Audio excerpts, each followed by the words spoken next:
Assalamualaikum warahmatullahi wabarakatuh. Sahabat-sahabat, dalam kesempatan ini kita membicarakan tentang kewajiban pengusaha kepada pekerja yang pensiun. Adapun yang menjadi pedoman bagi kita adalah pasal 167 Undang-Undang Nomor 13 Tahun 2003. Dalam ketentuan ini diatur mengenai kewajiban pengusaha yang sekaligus atau secara otomatis merupakan hak bagi pekerja yang pensiun. Untuk pertama sekali yang perlu kita bicarakan adalah berapakah usia pensiun bagi pekerja. Mengenai hal ini, pengaturannya dapat kita lihat dalam peraturan pemerintah nomor 45 tahun 2015. Dalam pasal 15 ditentukan mulai 1 Januari 2019 usia pensiun ditetapkan 57 tahun. Usia ini mengalami pertambahan sebanyak 1 tahun untuk setiap 3 tahun berikutnya hingga mencapai usia pensiun 65 tahun. Jadi kalau pembicaraan kita ini kan tahun 2020. Kalau ada tetangga kita atau ada kerabat kita, keluarga kita yang masih aktif bekerja padahal usianya sudah 57 tahun, maka ini dapat diinformasikan dapat dilakukan pengakhiran hubungan kerja dengan alasan usianya telah memasuki usia pensiun yang haknya berbeda kalau pengakhiran kerjanya disebabkan oleh alasan yang lain. Akan tetapi usia pensiun ini pada tahun 2022 tidak lagi 57 tahun.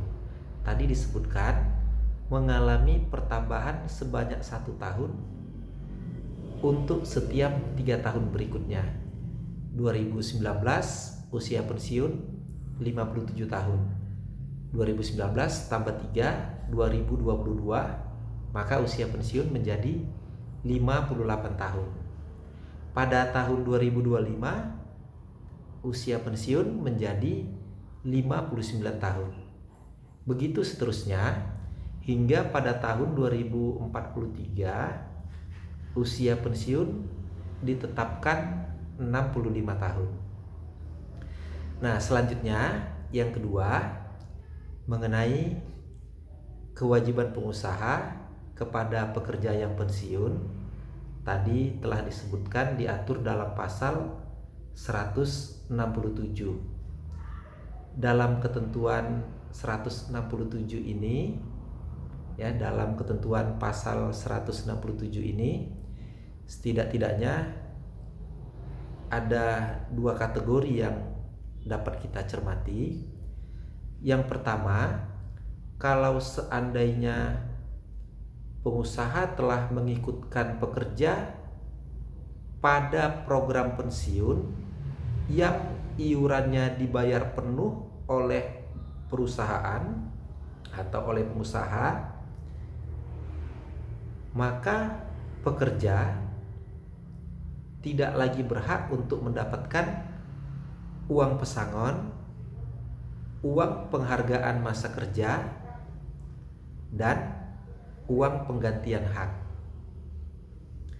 Dengan ketentuan apabila hak atas manfaat pensiun tersebut jumlahnya lebih kecil dari yang ditentukan oleh peraturan perundang-undangan, maka selisihnya menjadi kewajiban pengusaha. Itu yang pertama. Tetapi memang dalam pasal selanjutnya ini ada juga pengaturan kalau seandainya program pensiun ini tadi pembayarannya 50-50, sebagian pengusaha, sebagian dibayar oleh pekerja, maka yang dihitung sebagai uang pesangon adalah iuran yang dibayar oleh pengusaha. Nah, selisihnya ini kalau seandainya lebih kecil, ini tetap menjadi kewajiban pengusaha.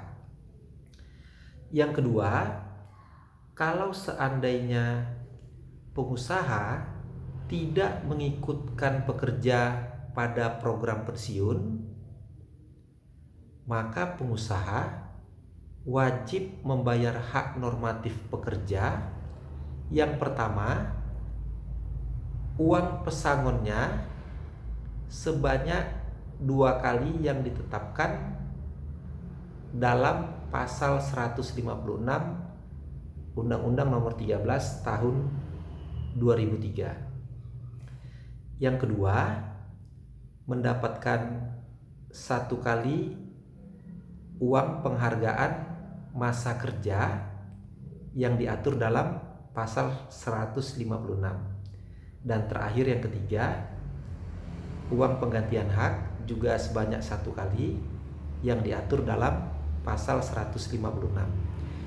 Jadi kalau seandainya dalam pasal 156 ditentukan uang pesangon misalnya sebanyak 9 bulan gaji, maka dengan pengakhiran hubungan kerja karena alasan pensiun, uang pesangonnya ini dikali 2, 9 kali 2, maka kewajiban pengusaha adalah memberikan uang pesangon sebanyak 18 bulan gaji.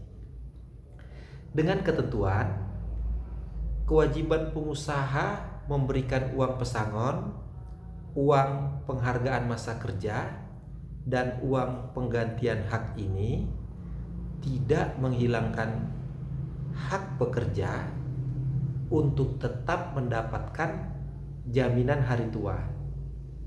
Jadi ini terpisah. Kewajiban pengusaha itu tetap diselesaikan, sedangkan jaminan hari tua tetap menjadi hak pekerja yang tidak dapat dikurangi dengan alasan apapun. Demikian, semoga bermanfaat. Terima kasih. Assalamualaikum warahmatullahi wabarakatuh.